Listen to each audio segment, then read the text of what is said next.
BPL এর এবারের আসরের উদ্বোধনী ম্যাচে যেন রূপকথার এক অধ্যায়। সোমবার মিরপুর শেরেবাংলা স্টেডিয়ামে টুর্নামেন্টের প্রথম ম্যাচে দুর্বার রাজশাহীকে 4 উইকেটে হারিয়ে শুভ সূচনা করল ফরচুন বরিশাল। রাজশাহী টস হেরে ব্যাট করতে নেমে শুরুতেই ধাক্কা খায়। দুই ওপেনার মোহাম্মদ হারিস এবং জিসান আলমকে দ্রুত হারিয়ে দলীয় 25 রানের মাথায় বিপদে পড়ে তারা। তবে অধিনায়ক এনামুল হক বিজয় এবং ইয়াসির আলী রাব্বির অসাধারণ পারফরম্যান্স দলকে বিপদ থেকে টেনে তোলে। বিজয় 51 বলে 65 রান করেন এবং অপরাজিত ইয়াসির আলী 47 বলে 94 রানের ঝড়ো ইনিংস উপহার দেন। তাদের জুটিতে আসে 140 রানের পার্টনারশিপ।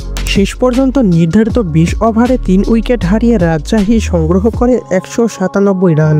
198 রানের বিশাল লক্ষ্যে ব্যাট করতে নেমে বরিশালের শুরুটা ভয়াবহ ছিল। ইনিংসের প্রথম বলেই এলবিডব্লিউ হন নাজমুল হাসান শান্ত।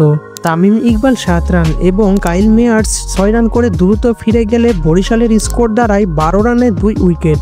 এরপর মুশফিকুর রহিম এবং তাওহিদ হৃদয়ের ব্যাটে কিছুটা স্থিরতা আসে, তবে এরা দুজনও ইনিংস খুব একটা বড় করতে পারেননি। দলীয় 61 রানের মাথায় 5 উইকেট হারিয়ে যখন ম্যাচ প্রায় হারের মুখে, তখন দৃশ্যপট পাল্টে দেন মাহমুদুল্লাহ রিয়াদ এবং শাহিন শাহ আফ্রিদি। আফ্রিদির 17 বলে 27 রানের ইনিংস এবং মাহমুদুল্লাহর সঙ্গে তার 51 রানের পার্টনারশিপ দলকে ম্যাচে ফিরিয়ে আনে। শাহিনের বিদায়ের পর মাঠে নামেন ফাহিম আশরাফ। মাহমুদুল্লাহ এবং ফাহিমের জুটিতে ম্যাচের গতিপথ পাল্টে যায়। ফাহিম আশরাফ 21 বলে 54 রান এবং মাহমুদুল্লাহ 26 বলে 56 রানে অপরাজিত থাকেন। তাদের বিধ্বংসী ব্যাটিংয়ে শেষ 7 ওভারে আসে 88 রান। 11 বল বাকি থাকতে 6 উইকেট হারিয়ে ফরচুন বরিশাল জয় নিশ্চিত করেন। এই ম্যাচে মাহমুদুল্লাহ এবং ফাহিম আশরাফের ব্যাটিং বিপিএল এর ইতিহাসে স্মরণীয় হয়ে থাকবে।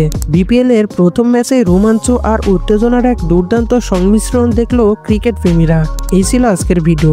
আসন্ন বিপিএল এর সকল খবর সবার আগে পেতে আমাদের সাথে যুক্ত থাকুন। ধন্যবাদ।